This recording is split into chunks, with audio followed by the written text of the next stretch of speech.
बिस्मिल्लाहिर्रहमानिर्रहीम। ख़वातीन व हज़रात अस्सलाम वालेकुम। मैं हूँ आरिफ अफ़ज़ाल और अक्सर व बेशतर हम मुख्तलिफ़ किस्म के प्रोग्राम लेकर आपकी खिदमत में हाज़िर होते हैं।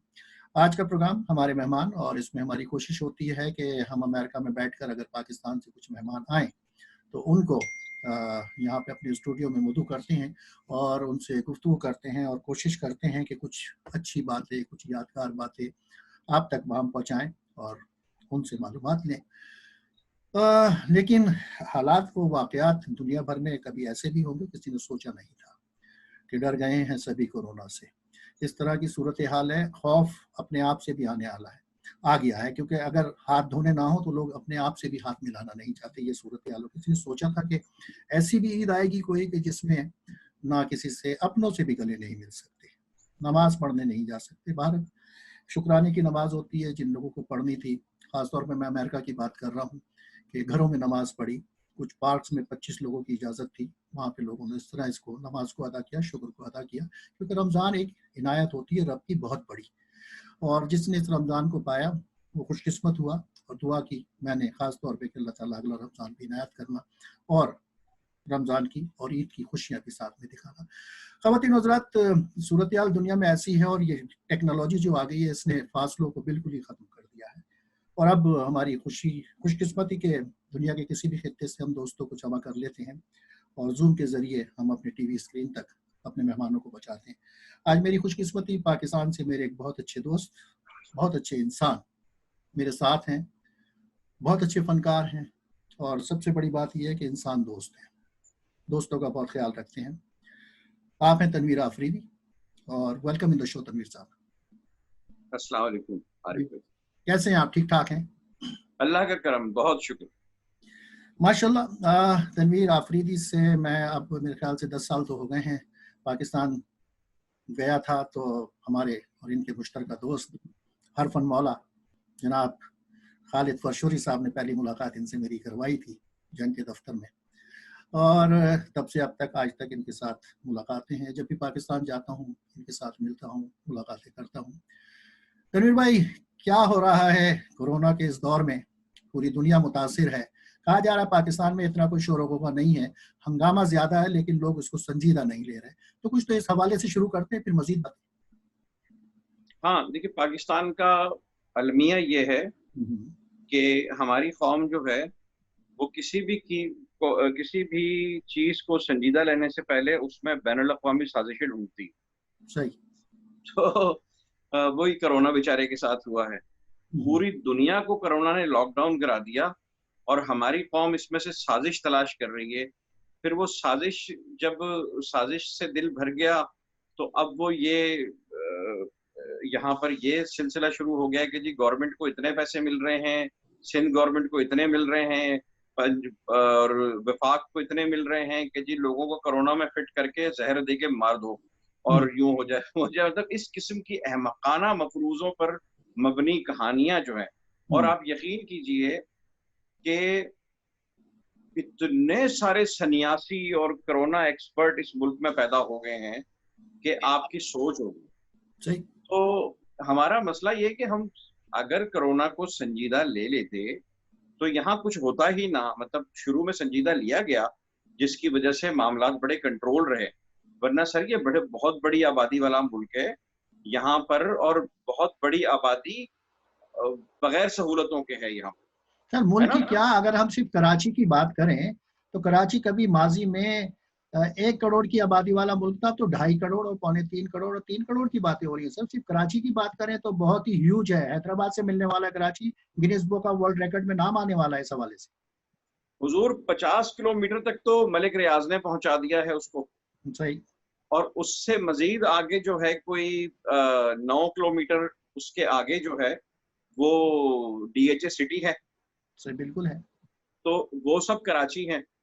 तो अपना खुद जो बहरिया टाउन कराची है उसका जो जोग्राफिया है वो किसी बड़े जिले के बराबर है।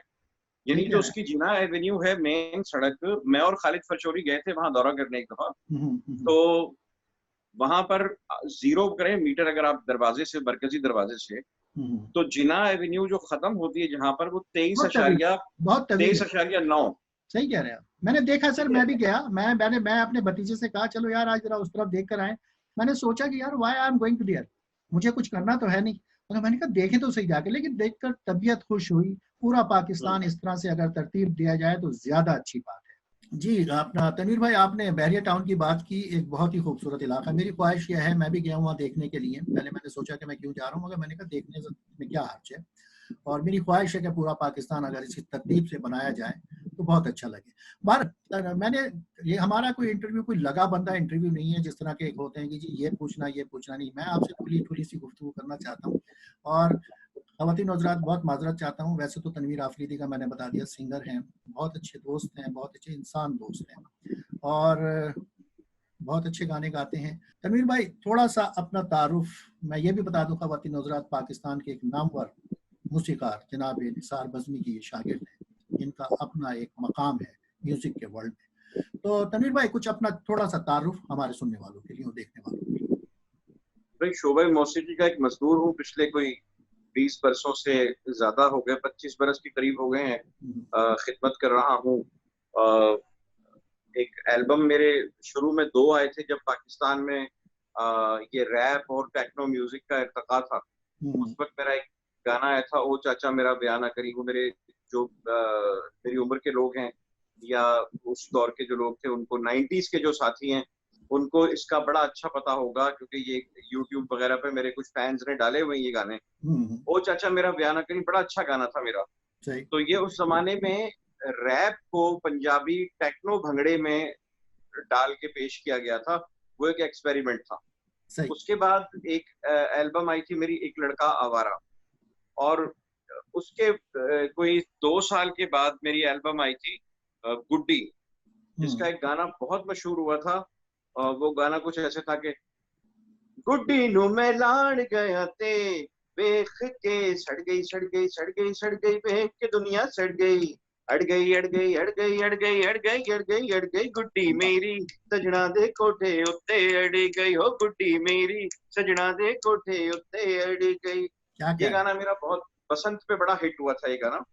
और फिर इस गाने के साथ मुझे एक बहुत बड़ा ब्रांड है, उसने मुझे अपना ब्रांड एम्बेसडर बना लिया था।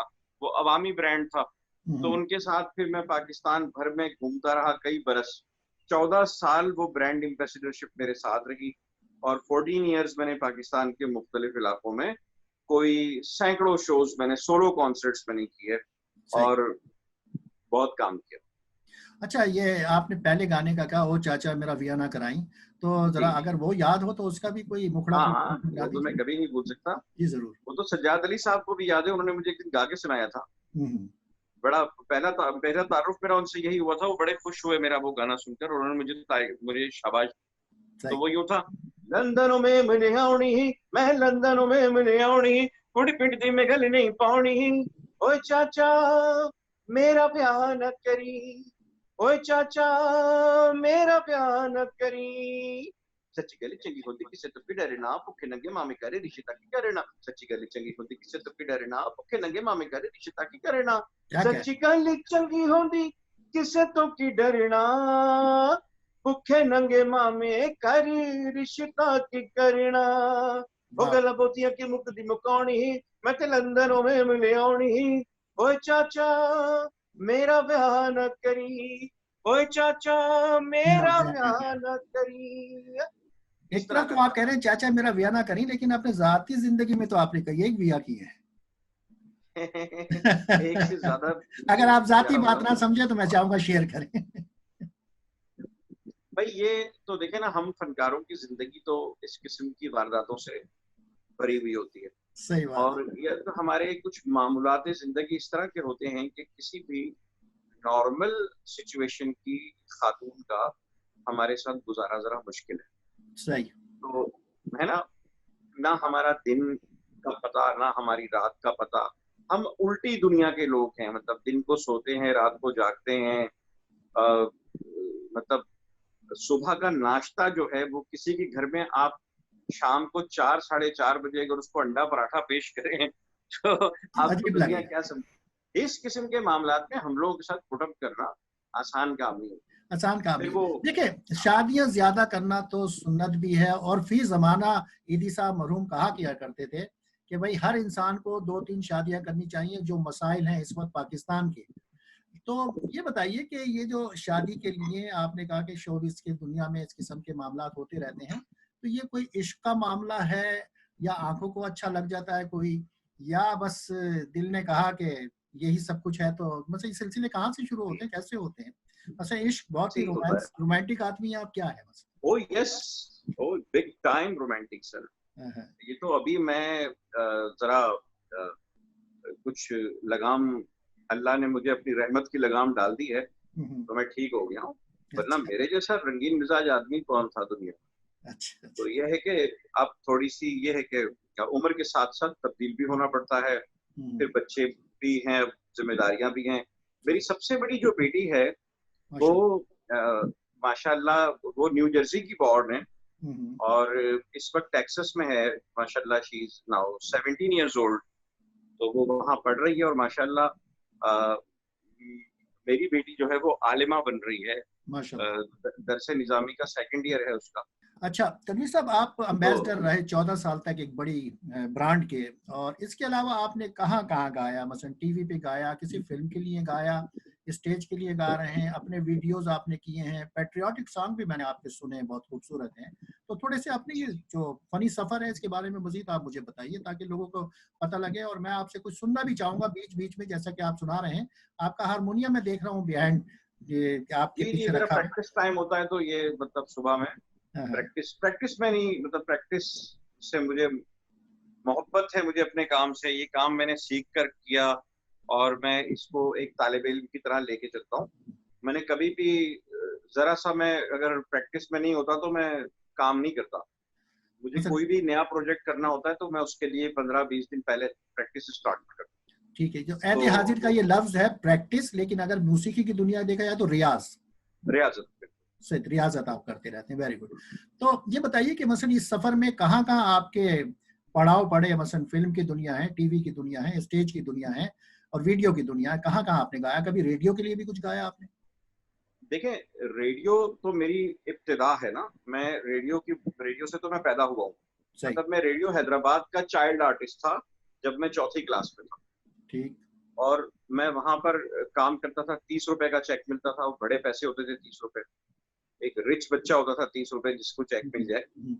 ये मैं मतलब लेट 70s, 78, 79 इस दौर में, मतलब। और फिर बहुत छोटा था मैं, मेरा अकाउंट ही मतलब मेरे अब्बा ने जाके खुलवाया। तो पता नहीं क्या हुआ। हम तो स्टूडेंट प्रोग्राम किया करते थे, हमें 20 का चेक मिलता था। हमारा उस जमाने में अकाउंट नहीं था। हम रजी अख्तर शौक साहब, हमारे ड्रामे का बहुत बड़े प्रोड्यूसर, अगर आपने नाम सुना हो, बहुत बड़े शायर, हमारे प्रोग्राम मैनेजर होते थे। हम उनसे उस चेक को ओपन करवाते थे, और बंस रोड पे जाके ओपन करवाते थे, तो 20 रुपए होते थे, ईद होती थी हमारी। तो इस तरह मतलब मैंने जो मैट्रिक किया 1986 में, मैंने मैट्रिक किया हैदराबाद से। तो वो एक माहौल था, बड़ा कल्चर्ड शहर था हैदराबाद। आज मेरे अब्बा के दोस्त हैं रिजवान अहमद सिद्दीकी साहब, अल्लाह जिंदगी दे। तो रिजवान अंकल से आज बात हो रही थी, तो मैंने कहा वो हैदराबाद अब कहाँ है, जहाँ पर उस्ताद अख्तर अंसारी अकबराबादी साहब के घर जुम्मे की नमाज के बाद सारे शोरा जमा होते थे, और महफिल होती थी, मुशायरा होता था। और रेडियो पाकिस्तान हैदराबाद एक बड़ा खुशबूदार स्टेशन होता था। बहुत पूरा शहर जो है ना, वो ठंडी हवाओं में और खुशबुओं में महकता था, यकीन कीजिए। तो बड़ा सकाफती सरगर्मियों का गढ़ था हैदराबाद। बड़े बड़ी शख्सियात पैदा हुई वहां पर। तो मैंने जनाब रेडियो से आगाज किया, और फिर उसके बाद टेलीविजन पे आया। नहीं, रेडियो के बाद मैं कैसेट पे गया। कैसेट इंडस्ट्री से मुझे पहचान मिली। कैसेट इंडस्ट्री ने असल में मेरी सिंगिंग को पब्लिक तक पहुंचाया। और उसके बाद फिर मैं टेलीविजन पे आया, और टेलीविजन पे फिर मैंने पाकिस्तान टेलीविजन से शुरू किया। फिर उसके बाद, नहीं, शुरू मैंने NTM से किया। NTM एक चैनल होता था प्राइवेट, STN का एक वो था, टाइम स्लॉट था। तो वो वहां से मैंने शुरू किया। NTM के बाद फिर PTV पर गया। PTV के बाद PTV पर, क्योंकि PTV और NTM 2 ही चैनल थे। फिर उसके बाद इंडस विजन आया। तो इंडस विजन पे थोड़ा मतलब कम काम हमें करने को मिलता था। लेकिन उसके बाद फिर अल्लाह का करम ऐसा हुआ कि मैं जब लेक्सन ग्रुप का ब्रांड एम्बेसडर हुआ तो फिर मैंने टेलीविजन की तरफ देखा ना, मुझे टाइम मिला। फिर वो प्राइवेट चैनल, जब जिस दौर में प्राइवेट चैनल पाकिस्तान में बढ़ना शुरू हुए, उस दौर में मेरा एक कॉन्ट्रैक्ट खत्म होता था, दूसरा शुरू हो जाता था। तो मैं ये टूर खत्म करता था, अगला टूर, फिर मैं डोमेस्टिक ट्रैवलिंग में रहता था। यानी मैंने कोई पाकिस्तान के 65 से ज्यादा शहरों में, पाकिस्तान भर के 65 से ज्यादा शहरों में, सिंध और पंजाब बिलखुसूस और केपी के और बलोचिस्तान कभी कभी, तो वहां पर मैंने बड़ी तादाद में शोज किए। और टेलीविजन, फिर उसके अलावा टेलीविजन के जो बड़े शो, मेगा कॉन्सर्ट्स होते थे, उसमें तकरीबन सभी में, क्योंकि हम मेन स्ट्रीम में थे, तो सभी शोज में हमें बुलाया जाता था, हम जाते थे माशाल्लाह। और बस उसके बाद मैं जब ग्राउंड पे एक्टिव हुआ तो फिर वो एक स्टेज ऐसी आई कि मैं, क्योंकि सिगरेट कंपनी का ब्रांड एम्बेसडर था, तो फिर वो सिगरेट पे जब वो एसओपीज आ गई और वो उनका इश्तहार बंद हो गया, तो फिर वो हमारे कॉन्ट्रैक्ट वगैरह सब खत्म हुए। और उसके बाद फिर टपाल चाय वालों ने मुझे साइन किया, उनके साथ कोई मैंने 50-60 शोज किए। फिर बायो आमला, तो जैसे हमारी अपनी घर की कंपनी थी, उनके साथ मैंने आप बड़े खुशकिस्मत हैं कि आपने पाकिस्तान के 60-65 शहर देखे हैं, वरना लोग समझते हैं दुनिया देखना चाहते हैं लेकिन अपना पाकिस्तान खुद नहीं देखना चाहते। सर मेरा पाकिस्तान इतना खूबसूरत है कि आप यकीन करें, मैं बाहर जाता हूँ तो मेरा दम घुटता है, 10 दिन बाद मैं वापस आता हूँ। मैं कभी भी पाकिस्तान में ओवर स्टे, मैंने कभी आज तक 1 घंटा भी ओवर स्टे नहीं किया कहीं। और मैं हमेशा अल्हम्दुलिल्लाह वक्त पर जाता हूँ, वक्त पर आता हूँ, काम खत्म करता हूँ, और उसके बाद मेरा दिल चाहता है कि यार मैं बस अब पाकिस्तान, अब वहां जाके। तनवीर हाफिज साहब, आपका ताल्लुक वैसे पेशावर से, मादरी जुबान आपकी पश्तो, हैदराबाद में आपका आगे बढ़ना, रहना आप कराची में, तो वैसे ये सारी कहानी क्या है कि पेशावर, हैदराबाद, कराची? मेरे अब्बू थे रेलवे में, तो उनकी पोस्टिंग हुई, उनकी पहली पोस्टिंग ही कराची डिवीजन में थी। सही। कराची डिवीजन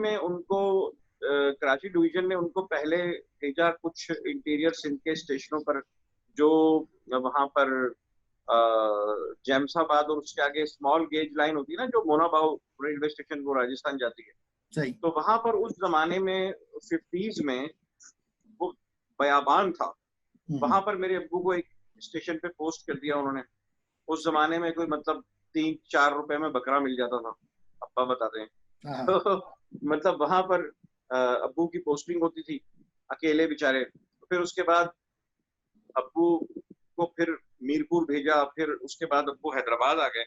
हैदराबाद जब आए तो रिजर्वेशन के शोबे में अब्बा हमारे वहाँ तैनात हो गए। तो वहाँ उनका समाजी हल्का इतना बड़ा, फिर उनके अंदर शेरो अदब का मामला था, तो उन्होंने जनाब वहाँ पर अदबी हल्कों में उनकी दोस्ती हो गई, रेडियो पाकिस्तान हैदराबाद में। वहाँ से हमारे लिए जो है ना वो रास्ते, हमारे टैलेंट के लिए राहें हमवार होना शुरू अब्बा की वजह से। तो रेडियो हैदराबाद पे फिर अब्बा के साथ अदबी नशिस्तों में भी उंगली पकड़ के चले जाना, और वहाँ पर इन सारे बुजुर्गों से, मतलब हमारे बचपन के जो बड़े लोग हैं, काबिल अजमेरी साहब, रिजवान अंकल, बिस्मिल आगाई साहब, ऐसे ऐसे बड़े लोग थे वहाँ हैदराबाद में। तो लाजवाब लोग प्रोड्यूस किए, प्रोफेसर तवी अहमद साहब। तो फिर वहां से मतलब अब हैदराबाद में इस तरह से आया, और हैदराबाद के बाद फिर वहां पर हमने एक मकान बना लिया था। वो फिर उस जमीन पे डिस्प्यूट हुआ जियाउल हक के मार्शल्ला में, और बुलडोज हो गई, तो वो पूरी आबादी बुलडोज हुई। तो हम लोग अचानक एक दिन बेघर हो गए, रोड पे आ गए। तो अब्बा जो है उस जमाने में कराची पोस्ट हो चुके थे, वो रोजाना कराची से हैदराबाद आते थे और जाते थे। अच्छा। तो हाँ, तो वो फिर अब्बा से रहा नहीं गया। तो उस जमाने में डिविजनल सुपरिटेंडेंट जो थे पाकिस्तान रेलवे के, जफरुल्लाह कुरैशी साहब, उन्होंने अब्बा की परेशानी को देखा, तो पूछा कि क्या बात है यार आफरीदी, तुम परेशान क्यों? तो उन्होंने कहा जी इस तरह से। तो उन्होंने कहा कि ठीक है, कराची कैंट में तुम एक घर ले लो, वहां पर तुम्हें मैं एक घर खाली करवा देता हूँ। एक रेलवे का हमें एक बड़ा सा घर मिल गया कैंट रेलवे स्टेशन के अकब में। तो वो बड़ा घर था, उसमें हम खुश हो गए, दरख्त वरख्त लगे हुए थे, सब सेट था, अच्छी दोस्तियां हुई वहां पर। तो अल्लाह ताला हमें वो मकान तोड़कर कराची इसलिए लाया था कि यहाँ पर टेलीविजन था, यहाँ पर बड़ा काम था, बड़ी आपके लिए रास्ते खुल रहे थे आपके लिए।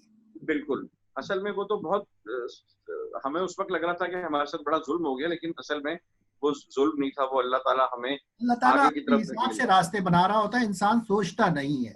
हम तो ये सोचते हैं कि हमारा अच्छा कहाँ है, हम ये नहीं सोचते कि अगर ये आज मसला कोई आ रहा है तो इसके लिए कोई नया रास्ता शायद आसानी का भी खुल सकता है। जी जी। अच्छा, अभी आपने तस्करा किया अख्तर अंसारी अकबर आबादी साहब का, नई कदरों के नाम से मैगजीन निकाला करते थे, मुजल्ला अदब का बहुत बड़ा और खासा मशहूर भी था, शायद अगर आपको याद हो, मुझे तो बहुत अच्छी तरह याद है। और अदब का आपने तस्करा किया। अब शायरी आजकल, क्योंकि आप मौसीकी की दुनिया से ताल्लुक़ रखते हैं, अब आज गाने वाले भी बहुत आ गए हैं, ये सवाल मैं आगे चल के करूँगा, लेकिन गानों में आज जिस किस्म की शायरी लोग इस्तेमाल कर रहे हैं वो भी अजीब-ओ-गरीब है और म्यूज़िक ने उसको ऐप को छुपा देता है वो। लेकिन क्या आपने खुद भी कभी कुछ लिखा कि आपने अदबी सर्कल में वालिद साहब के साथ ट्रैवल किया, आए गए, कभी आपको खुद भी लिखने का शौक हुआ? देखिए, मेरी पहली किताब जो है वो इंशाअल्लाह ताला जैसे ये लॉकडाउन हटेगा इंशाअल्लाह और ये मामलात अल्लाह निपटाएगा इंशाअल्लाह, तो मेरी पहली किताब जो है वो उसकी जो है ना सारी हो गई है, किताबत वगैरह हो गई है, प्रूफ रीडिंग हो गई है। अब इंशाअल्लाह ताला वो सिर्फ हमको उसका इजरा करना है। मेरी किताब का नाम है कौन यादों को जंजीर पहनाएगा। कौन ये यादों को निसार जंजीर पहनाएगा, ये शायरी है सारी? हाँ, ये मेरे मेरे उस्ताद जी की बायोग्राफी है जो मैंने लिखी है, निसार बद्री साहब।